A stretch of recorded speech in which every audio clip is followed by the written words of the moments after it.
또 뵙게 돼서 영광스럽습니다.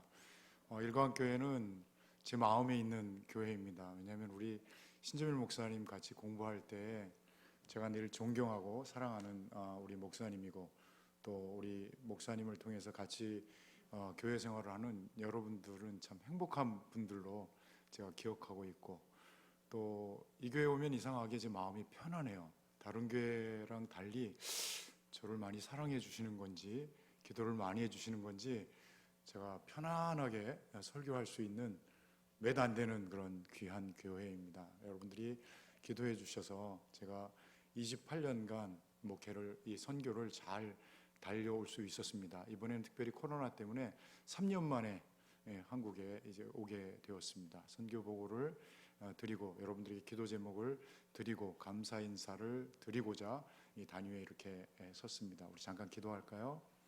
하나님, 고맙습니다. 예배의 자리에 불러주셔서 감사합니다. 이것이 특권이고 이것이 얼마나 영광스러운 줄 우리에게 알게 하옵소서. 이 공간에 임하시는 따스한 성령님, 우리를 안으시옵소서. 우리의 심령 가운데 슬픈 눈물들과 눌린 심령들을 자유케 하시옵소서. 이 시간 마음껏 주님을 찬양하게 하시고 주님을 기뻐하는 귀한 자리가 되게 하여 주시옵소서. 주님께 온전히 의지하옵고 예수님의 이름으로 기도드리옵나이다. 아멘. 우리 중국어 인사, 태국어 인사 간단하게 이제 한번 해볼까요? 마음을 열기 위해서. 예수님이 당신을 사랑하십니다. 예수 아이니, 이렇게 한번 좌우에 있는 분들에게 한번 해볼까요? 예수 아이니, 예수 아이니. 아주 선교적인 자리가 됐습니다. 태국어로는 어떻게 얘기하냐면 프라예수 락쿤 이렇게 얘기합니다. 한번 좌우에 있는 분들에게 프라예수 락쿤. 이제 여러분과 저와 수준이 같아졌어요. 그래서 제가 이제 설교를 할 수 있게 됐습니다.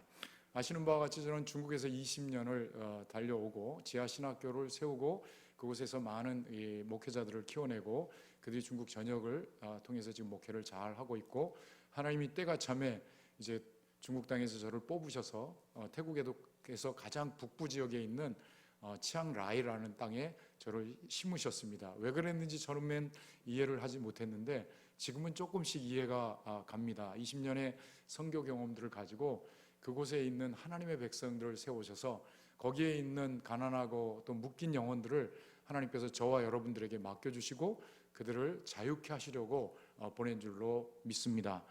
일광교회는 저와 함께하는 동역자 된 교회입니다.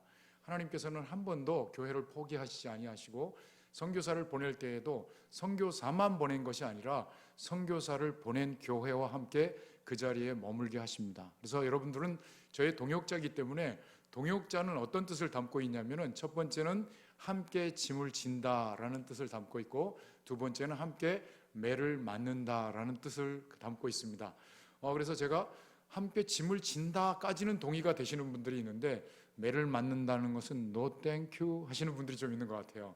우리 한번 좌우에 있는 분들에게 우리 축복해 볼까요? 당신은 내 동역자입니다. 지금 무서운 얘기를 하고 있는 거예요. 동역자 된다는 얘기는 어떤 거죠? 당신의 슬픔과 눈물과 어려움의 시간에 내가 같이 있겠습니다. 당신이 어려우면 내가 당신을 위해서 기도하겠습니다. 당신의 어려움을 채우겠습니다. 당신을 책임지겠습니다 라는 뜻이 포함되어져 있습니다. 그리고 또 매를 맞겠습니다라는 그런 것들은 어떤 어려운 자리든지 내가 같이 거기에 있겠습니다. 왜냐하면 우리는 교회 공동체로 부름을 받기 때문에 그렇습니다. 교회 공동체는 세상에 있는 그런 활동하는 단체와는 다른 거예요. 교회는 유일하게 이 세상을 고치고 회복하는 하나님께서 맡겨주신 유일하신 생명 공동체입니다. 어둠이 짚어갈수록, 핍박과 어려움이 더 갈수록 교회를 바라보면서 내가 이곳에 오면은 내 마음을 위로해주고 회복시켜주고 내가 유일하게 위로받을 수 있는 사랑하는 성도들이 있다는 것들을 기억하는 곳이 바로 교회입니다. 여러분들을 만나게 될 때마다 내 사랑하는 자여, 내 어여쁜 자여, 나를 위로할 자여라고 여러분들 심령 가운데 나올 수 있는 사람들이 내 주변에, 내 주위에 앉아있는 그분들이에요. 만일 그러지 못하였다면 하나님께서 여러분들의 심령 가운데 다시 한번 기름 부어 주셔서 내가 어떤 자리로 부름을 받았는지 생각할 수 있는 자리가 되었으면 좋겠습니다. 제가 얼마 전에 한국 땅에서 그 전에 중국에서 가르쳤던 제 제자를 만났습니다. 이 제자는 지하 신학교 1기로 저희 신학교를 졸업을 하고 지금 북경에서 목회를 하고 있는 부부입니다. 이 두 부부는 둘 다 지하 신학교 1기에 들어와서 공부를 하다가 거기서 연애를 하고 제가 주례를 쓰고 이제 목회자가 되어서 북경의 교회를 개척하고 있습니다. 그래서 어떻게 지내냐 그러니까 선교사님이 가르쳐 준 대로 저희는 열심히 목회하는 가운데 선교사님이 세워준 신학교에서 공부하고 선교사님이 그 목 놓아 외쳤던 그런 것들을 기억하기 때문에 저희 교회가 300명 교회로 성장하고 10개, 12개의 그 예배처로 지금 그 교회가 핍박을 당해서 셀교회로 이렇게 예배를 드리고 있지만 그런 가운데서 제일 먼저 했던 것이 선교사를 보내는 일이었습니다. 그래서 저희가 네팔로 선교사를 한 가정을 보내고 지금 또 선교사를 한 가정 보내려고 기도하고 있는 가운데 우리 목사님을 만났습니다. 목사님이 치앙라이에서 이제 선교를 하고 있는데 그곳에 우리가 보내려고 하면 어떻게 해야 됩니까? 라고 묻고 한번 답사를 오겠습니다. 그래서 약속을 했어요. 그런데 코로나가 와서 3년 동안 오지 못하고 제가 설교하고 있는 라후족 교회를 연결해서 라후족 교회에 선교 헌금을 보내고 있습니다. 저는 하나님이 때가 참에 중국에서 뽑아가지고 태국 제일 북부인 치앙라이 땅으로 갔지만 하나님께서는 선교하신 하나님으로 여전히 그 땅에 남으셔서 선교의 교회를 일으키시고 선교의 일들을 계속 행하시고 계셨습니다. 왜 그렇죠? 하나님은 삼위 하나님, 공동체적인 하나님이시고 공동체적인 교회를 부르셔서 온 우주 가운데 하나님의 지체된 교회들을 돌보도록 우리를 함께 불러내셨습니다. 아멘. 우리는 그 영광스러운 초대에 부름받은 사람들입니다. 우리는 아무 사람들도 아니고 우리는 그렇게 가치 없는 사람들이 아니라 하나님의 영원한 계획 가운데 이 구원의 사역을 함께 동역하자고 부름받은 존귀한 사람들입니다. 그래서 여러분들을 바라볼 때 그렇게 멸시하는 눈이나 무시하는 눈으로 보면 안 되고요. 옆에 있는 분들이 얼마나 대단한 분들인가, 하나님의 눈동자에는 정말 존귀한 분들인 것을 알고 그분을 존경하면서 그분을 축복하면서 그렇게 바라보시고 그렇게 기도해 주셔야 됩니다. 이제 한번 축복해 볼까요? 좌우를 바라보면서 지긋한 눈빛으로 이제 알았습니다. 당신이 그렇게 존귀한 사람인 줄. 아셨죠? 함부로 할 수 있는 분들이 아니에요. 왜요? 하나님이 여러분들 한 분 한 분을 이름으로도 알고 영원 전부터 아신 하나님께서는 하나님의 시간에 여러분들을 불러내셔서 오늘 이 공간에 앉게 하셨습니다. 왜요? 열방을 구원케 하시려고. 아브라함을 하나님께서 불러내셔서 가나안 땅으로 부르셨고 들어가게 하셨습니다. 이스라엘 백성들을 종되었던 땅에서 불러내셔서 가나안으로 들어가게 하셨습니다. 이 구원사적으로 해석해 보면 우리가 구원받은, 죄사함을 받은 것이 끝이 아니라 하나님의 생명의 능력을, 복을 가지고 그 가나안 땅으로 들어가서 복을 흘려보내서 우상 숭배하는 가나안을 변화시키는 방향으로 그 자리로 우리를 이끄셨다는 거예요. 우리는 사명의 사람이고 우리는 하나님께 그 존귀한 하나님의 초대에 부름받은 사람인 것을 잊지 않으셔야 됩니다. 우리가 우연히 그런 사람이 아니라 하나님의 이 계획 속에 있는 사람들이에요. 하나님께서 나를 그 의미의 시간들로, 의미의 사건들로 세상을 고치고 회복하게 하기 위해서 하나님께서 일광교회를 세우시고 일광교회에 하나님의 백성들로, 하나님의 자녀들로 여기 세워주신 거예요. 저와 여러분들은 그런 일들에 함께 동역자가 되었습니다. 한번 그 과정을 한번 얘기해 볼까요? 제가 태국 땅에 가서 이제 그 소수민족교회에서 설교를 합니다. 그리고 이 그 술 중독자들을 변화시키는 이 신학교, 재화론 신학교에서 강의를 합니다. 제 제자들은 15년, 20년간 예전에는 자기 힘으로 그곳에서 빠져나올 수 없는 그런 마약 중독자들이었어요. 하나님이 때가 참에 그들을 재화론으로 불러주셔서 마약 재화론에서 예수를 만나게 하시고 그곳에서 예배드리고 기도하고 말씀을 배우다가 예수님을 기적같이 만나게 될 때 마약을 끊을 수 있는, 유일하게 예수님 때문에 마약을 끊었기 때문에 그들은 자기와 같은 그 중독에 빠져 있는 사람들을 돌아보게 되었습니다. 태국에는 자그마치 마약 중독자가 몇 명이냐면 인구의 5%인 300만의 마약 중독자가 있습니다. 뉴스를 틀면 매일같이 마약 중독 사건이 나오고 그것들로 말미암아 마약을 밀매하다가 걸린 사람, 마약으로 말미암아 살해를 한 사람, 수많은 마약 사건들이 나옵니다. 자기의 힘으로 도저히 빠져나올 수 있는 것이 마약이에요. 마약 중독자. 제가 늘 대하고 있는 사람들이 적어도 15년, 20년 마약을 하던 사람들과 저는 같이 매일같이 신학을 공부하고 말씀을 나누고 있습니다. 이 사람들을 고친 분이 누구예요? 예수님이에요. 예수님을 만나자 그들의 생애가 바뀌고 그와 같은 그전에 자기와 같은 사람들을 돌아보게 하셨고 그들 가운데 말씀과 기도로 그들을 고치고 회복하는 일들을 합니다. 재활원에서 매 기수마다 수십 명들이 예수를 믿겠다고 일어나고 주님 앞에 돌아서고 마약을 끊고 새 사람이 되고 있습니다.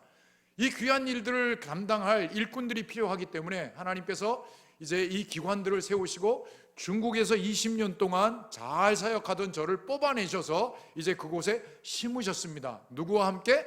일광교회 성도님들과 함께. 저는 교회를 통해서 함께 보내심을 받은 사람입니다. 저는 저 홀로 가 있지 아니하고 여러분들이 20년에 30년에 선교사 이제 9년 차인데 29년을 함께 달려왔기 때문에 오늘날 여기에 있습니다. 여러분들의 기도와 여러분들의 섬김과 여러분들의 동역이 없이는 절대로 저는 이 일을 감당할 수 없습니다. 그래서 하나님께서는 동역자를 붙여주신 거예요. 오늘 본문에도 읽어보면 브리스가와 아골라라는 사람들이 있어요. 그들이 나를 위해서 목숨을 위해서 자기의 목숨도 내어줄 정도로 그런 동역자가 된 거예요. 동역자는 뭐라 그랬죠? 함께 짐을 지고 함께 매를 맞는 자가 바울에게는 있었기 때문에 그는 세계 선교의 일을 감당할 수 있었고 하나님의 영광스러운 초대와 기쁨과 존귀함을 누리며 살 수 있었기 때문에 그는 로마의 감옥 속에서도 기뻐할 수 있는 것이 마음속에 있었습니다. 많은 사람들이 제가 선교지에서 돌아오면 저를 이렇게 위로합니다. 고생이 참 많으셨죠? 그럴 때마다 제가 이렇게 대답합니다. 고난의 크기보다 고생의 크기보다 하나님의 크기가 더 컸기 때문에 감당할 수 있었습니다. 이것이 저의 솔직한 고백이에요. 29년을 달려오면서 저도 수많은 어려움들을 당했고 공항에서 체포되어서 그렇게 추방을 당해봤고 많은 두려움들과 어려움들이 있었지만 한결같이 제 마음속에 있는 고백은 뭐냐면 하나님은 고난의 크기보다 더 크신 분이에요. 아멘. 코로나의 크기보다 하나님은 크신 분입니다. 하나님께서 왜 코로나를 허락하셨을까? 많은 얘기가 있을 수 있지만 저 개인적으로는 두 가지를 하나님께서 깨닫게 해주셨습니다. 내게 준 일상이 얼마나 큰 축복인지 알았니?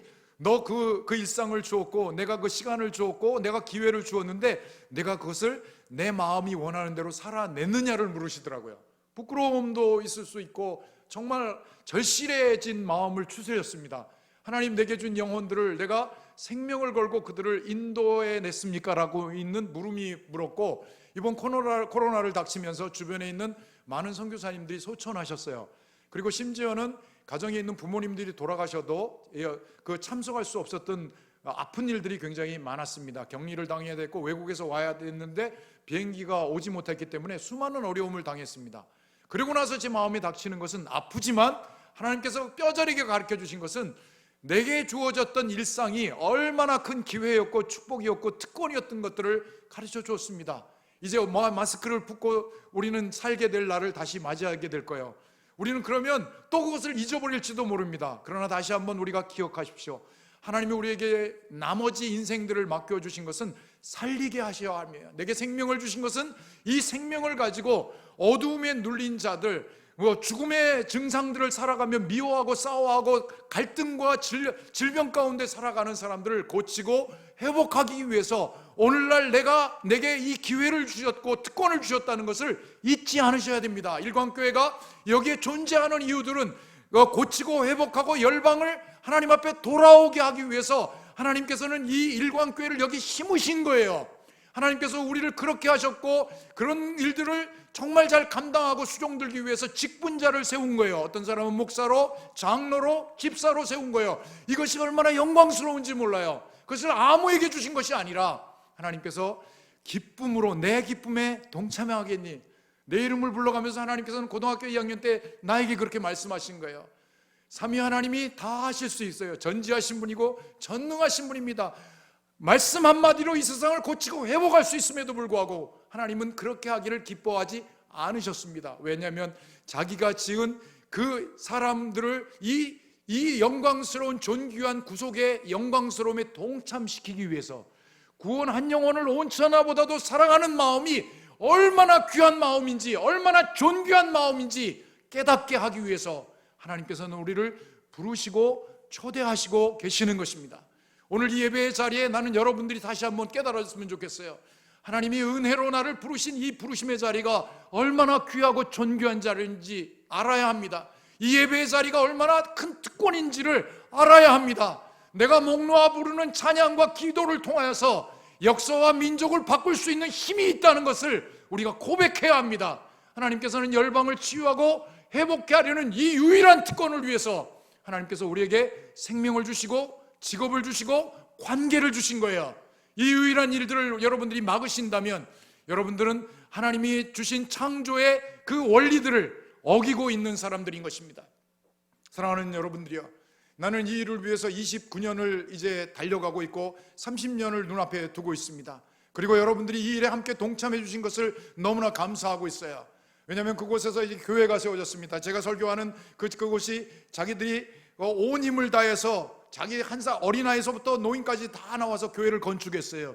그 건축하고 나서 제일 먼저 생각났던 것이 우리 일광교회예요. 이 건축하고 나서 강대상이 있으면 좋겠다고 생각해서 제가 신점일 목사님한테 연락을 드렸습니다. 흔쾌히 우리 교회가 그것을 하겠다 그래서 이 일광교회에서 강대상을 할 수 있는 헌금을 보내주셨습니다. 그리고 또 음향기기가 필요하다 그러니까 음향기기를 할 수 있는 것을 헌금을 보내주셨어요. 그 헌금이 좀 남아가지고 코로나로 눌려있고 지친 영혼들을 또 위로한다 그래서 위문품을 가지고 집집마다 찾아가서 그들을 위로하는 일들을 했습니다. 누가 했죠? 하나님의 동역자인 여러분들이 하신 거예요.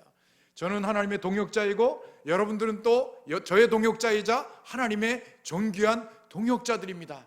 그 동역자들이 중국에서 일어나서 제 동역자가 또 선교를 하기 시작하고 또 제가 재화론 신학교에서 열심히 피를 토하면서 설교를 합니다. 여러분들은 나의 동역자입니다. 저는 마약을 해보지 않았습니다. 그러나 여러분들은 마약에 15년, 20년 동안 마약에 찌들려 살다가 300만이나 되는 이 마약 중독자들을 위해서 하나님께서 준비하신 사람입니다. 이때를 위해서 여러분들을 정말 하나님이 불러내셨고 여러분들에게 새 생명을 주셨고 그 생명의 힘으로 이 중독자들을 고치고 회복하려고 불러난 사랑하는 나의 동역자들입니다. 그렇게 기도하게 하고 일어나서 서로를 축복하게 하고 가슴을 끌어안고 기도하게 하고 하나님의 존귀한 사람인 것을 그 정체성을 회복하게 한다면 그들이 어떻게 살고 있습니까? 그들이 충만한 사명을 가지고 졸업을 하고 3년의 신학을 마치고 1년 동안 실습을 하고 졸업을 하고 그들은 가장 어두운 곳에 마약 재활원 사람들 한 사람 한 사람들을 회복하기가 얼마나 힘든지 몰라요. 그들이 금단 현상이 있기 때문에 화를 내고 싸우고 짜증을 부리고 수많은 사건들이 일어나는 그 한가운데 갑니다. 왜냐하면 그들도 경험해 봤기 때문에 그것이 얼마나 어둡고 힘든 일인지를 알기 때문에 가정이 무너지고 그 모든 인생이 무너지는 그것을 알기 때문에 유일하신 예수 그리스도로 말미암아 회복될 수 있음을 알기 때문에 그들은 그곳으로 나머지 인생을 다 드리고 뚜벅뚜벅 들어갑니다. 미얀마로 돌아가고요, 자기들의 삶의 자리로 돌아가서 페이스북을 통하여서 저에게 도움을 청합니다. 이 일을 위해서 기도해 주십시오. 이것이 필요합니다. 선교사님께서 기도해 주십시오. 선교사님께서 날마다 우리에게 강의할 때 선교사님 홀로 나온 것이 아니라 한국교회가 그 뒤에 있다고 하지 않았습니까? 한국교회가 우리와 함께 기도한다고 하지 않았습니까? 한국교회가 우리의 필요를 함께 채운다 그러지 않았습니까? 라고 저에게 막 보내와요. 필요가 있습니다. 그래서 저는 알려야 되는 거예요. 알려야 될 의무가 있습니다. 여러분들이 기도해 주셔야 하고 그런 부분들의 필요가 있을 때마다 여러분들이 함께 헌신해 줘야만 하나님의 나라가 그 가운데 임하게 되는 거예요. 저는 중국에 20년 있으면서 처음 기도했던 것이 이 나라 주의 나라가 되게 해달라고 기도했습니다. 그리고 이 나라 선교하는 나라가 되게 해달라고 기도했습니다. 하나님께서 기도를 응답하시고 이제 중국이 선교하는 나라가 되어졌어요.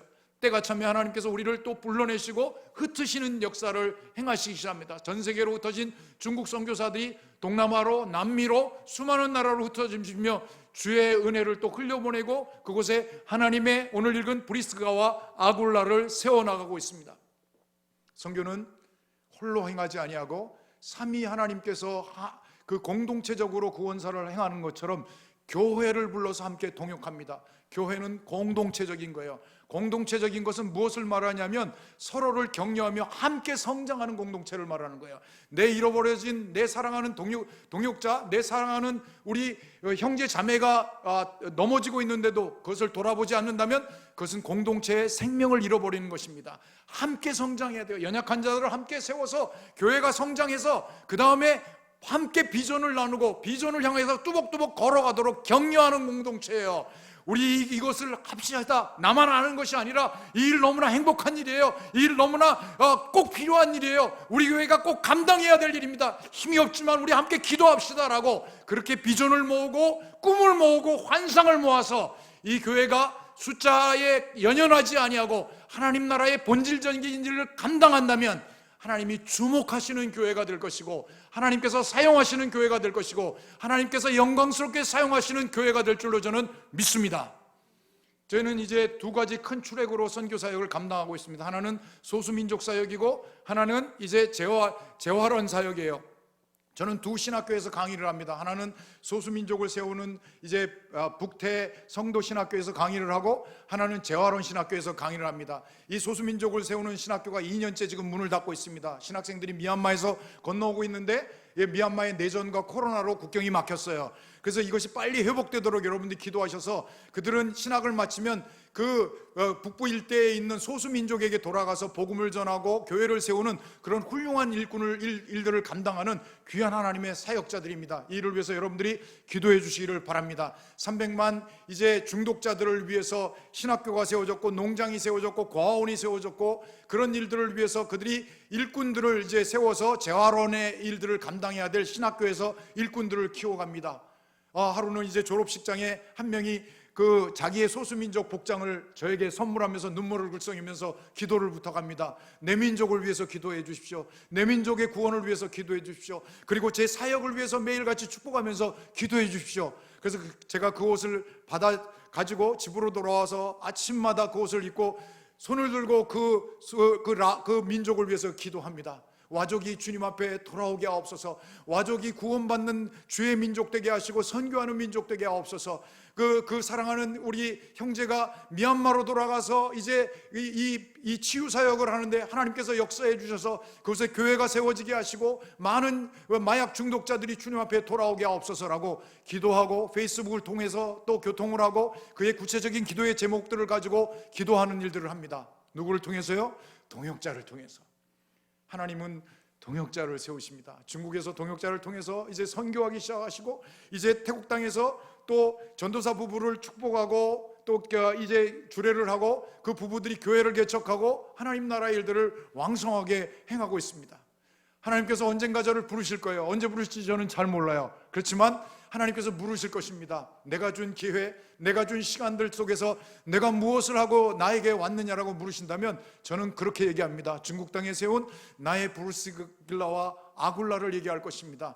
태국 땅에서 내가 세운 브리스가와 아굴라를 세우고 내가 왔습니다. 주님, 내가 내 인생의 모든 것들을 다 바쳐서 우리 집사람은 27살 때 선교지로 나갔습니다. 하나는 임신을 하고 2살짜리를 가지고 정말 험한 그 중국이 정말 어려울 때 가가지고 내 인생의 모든 것을 드렸어요. 잘 때마다 제가 눈물을 흘릴 때가 많아요. 그 청춘을 다 보낸 내 아내를 보면서 내 자녀를 보면서 눈물로 그들을 위해서 기도할 때가 많습니다. 그러나 한면으로는 영광스러움이 저게 있습니다. 하나님께서 홀로 하실 수 있음에도 불구하고 나 같은 돌멩이만도 못한 나를 하나님께서 부르셔서 이 영광스러운 한 영혼을 옳지 않아보다도 사랑하는 마음들을 내게 알게 해주시고 이 사역에 끼워주셔서 동역하게 해주신 기쁨들이 제게 충만히 있습니다. 코로나로 무너져가는 이 세상을 고치고 회복할 수 있는 유일한 기관은 교회밖에 없어요. 그러나 여러분들이 너무 움츠려들고 여러분들이 너무 우울증에 빠지거나 너무나 소극적으로 빠진다면 하나님이 기뻐하지 않습니다. 허리를 펴시고 고개를 들고 주를 향하여서 눈을 드세요. 그리고 나를 통하여서 고치고 회복하시 하나님을 기대하시기를 바랍니다. 주님께서 행하실 것을 저는 믿습니다. 믿음으로 우리에게 홍해 바다와 여리고성이 무너지고 우리의 그 넘실거리는 요단강이 갈라질 수가 있어요. 두려워하지 마시고 여러분들이 믿음으로 선포하시면서 열방을 향해 하나님이 부르신 길들을 함께 뚜벅뚜벅 걸어가셔서 하나님 나라의 그 놀라운 영광들을 함께 소유하시고 누릴 수 있는 여러분들이 되시기를 주님의 이름으로 축복합니다. 열방교회, 일방교회가 이제는 그것을 이제 동영상과 PPT를 통하여서 함께 보시고 여러분들이 기도할 뿐만 아니라 생생한 현장에 언젠가는 빠른 시간에 열려서 들어오셔서 단기로도 오셔서 그들을 만져보시고 그들과 함께 교통하시고 하나님의 나라가 여기까지 왔습니다. 일광교회에서 기도했던 이 터에 주님이 이렇게 성축하고 있는 것들을 여러분의 눈으로 목도할 수 있기를 주님의 이름으로 축복합니다. 저희 이제 PPT를 보시고 기도 제목을 나누고 이제 기도함으로 마치도록 하겠습니다. 먼저 동영상 보시겠습니다.